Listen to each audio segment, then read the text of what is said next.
Sabda TV. Kemudian syarat yang ke-8,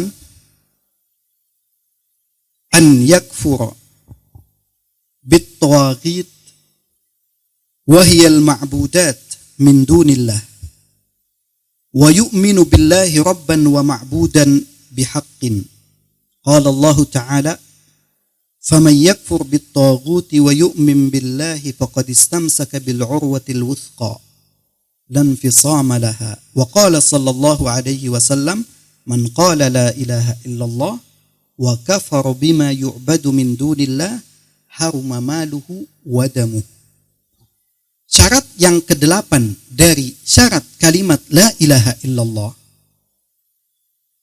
yaitu an yakfur, hendaknya dia mengingkari. Kufur yaitu mengingkari. Apa yang dia ingkari? Bit-tawaghit, dengan togut-togut. Bukan cuma satu saja, seperti yang sudah pernah disampaikan tentang siapa saja yang termasuk togut. Semuanya diingkari. Semuanya diingkari. Apa disinikan? Wahiyal ma'budat, yaitu setiap yang disembah, apa saja yang diibadahi min dunillah, dari selain Allah. Semua yang diibadahi, semua yang disembah selain Allah, semuanya diingkari. Kemudian wa yu'min billah, dia beriman kepada Allah sebagai Rabban wa ma'budan bihaqqin, sebagai Rabbnya, sebagai sesembahannya yang hak.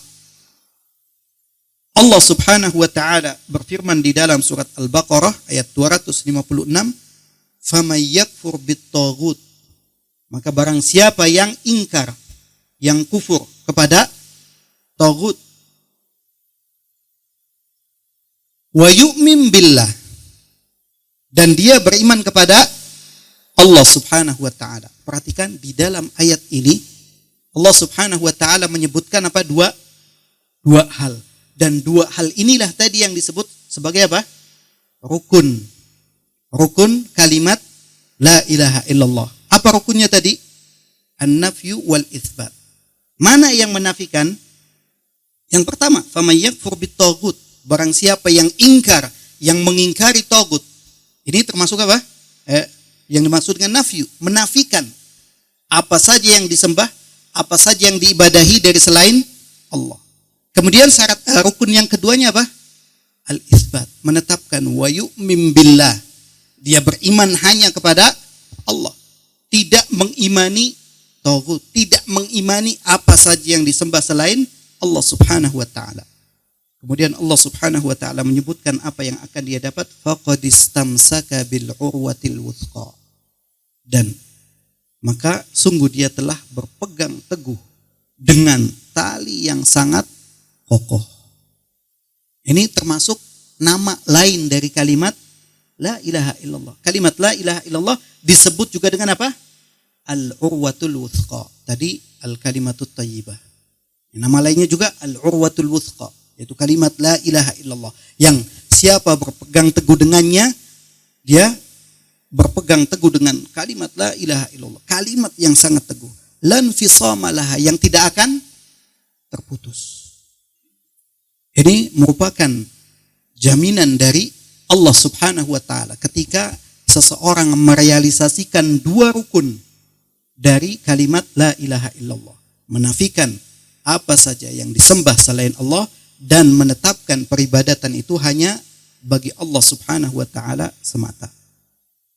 Ikhwani wa akhwati azzani Allah wa iyyakum. Kemudian wa qala sallallahu alaihi wasallam, Nabi sallallahu alaihi wasallam bersabda, man qala la ilaha illallah, barang siapa yang mengucapkan, yang mengatakan la ilaha illallah, tidak ada sesembahan yang berhak untuk diibadahi secara benar kecuali Allah.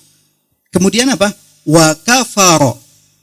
Wa kafara, dan dia ingkar, dia mengingkari, dia kufur bima yu'badu min dunillah, dengan apa-apa yang disembah, apa-apa yang diibadahi min dunillah, selain Allah. Ya sama, di sini juga ada apa? Ada dua syarat. Syarat yang pertama apa tadi? Man qala la ilaha illallah. Menetapkan kalimat la ilaha illallah. Kemudian nafiyunya apa? Wa kafara. Dia mengingkari, menafikan setiap apa yang disembah, setiap apa yang diibadahi selain Allah. Apa yang akan dia dapat? Harumamaluhu wa damu. Maka menjadi haram hartanya dan darahnya. Karena orang yang sudah mengucapkan kalimat la ilaha illallah, kata Nabi di dalam hadis al-arba'in faqad asama minni dima'uhum wa amwaluhum. Sungguh telah terlindungi harta dan darahnya menjadi haram untuk ditumpahkan. Tapi wa hisabuhu 'ala Allah. Hisabnya itu kepada Allah Subhanahu wa taala. Perhitungannya dengan Allah Subhanahu wa taala. Orang yang sudah mengucapkan kalimat la ilaha illallah haram, enggak boleh hartanya diambil. Kalau kita ingin, maka dengan keridhaan. Makanya ini tidak boleh mengambil harta milik orang lain tanpa izin dan keridhaannya. Misalkan ada seorang punya makanan, kita enggak pakai izin main makan saja. Ini tidak boleh. Kalau misalkan tamu boleh enggak? Belum dipersilahkan, sudah makan. Ini kembali kepada urf. Kalau misalkan, kalau sudah disediakan enggak perlu itu, dengan mempersilahkan itu berarti apa? Izin dia untuk makan dan minum. Kalau belum diizinkan enggak akan disediakan. Apakah hanya sebagai pemanis pandangan, hanya sebagai hiasan? Oh iya disediakan ini. Ada yang sampai ditunggu, ini kok tuan rumahnya enggak nawar-nawarin. Kalau haus minum, paling nanti silahkan diminum. Maksudnya kalau yang ada di kulkas, yang ada di lemari es, ya jangan kita ngambil lah, karena masih ada di tempatnya. Ya ini yang harus izin.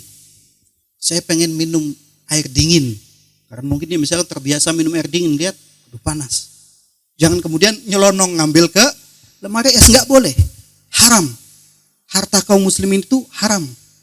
Tidak boleh diambil. Termasuk darahnya. Termasuk pembunuhan. Tidak boleh. Haram. Hanya orang yang sudah mengucapkan kalimat la ilaha illallah sini dan juga dia mengingkari, haram hartanya dan juga darahnya. Hadits riwayat Imam Muslim. Ini syarat yang ke-8.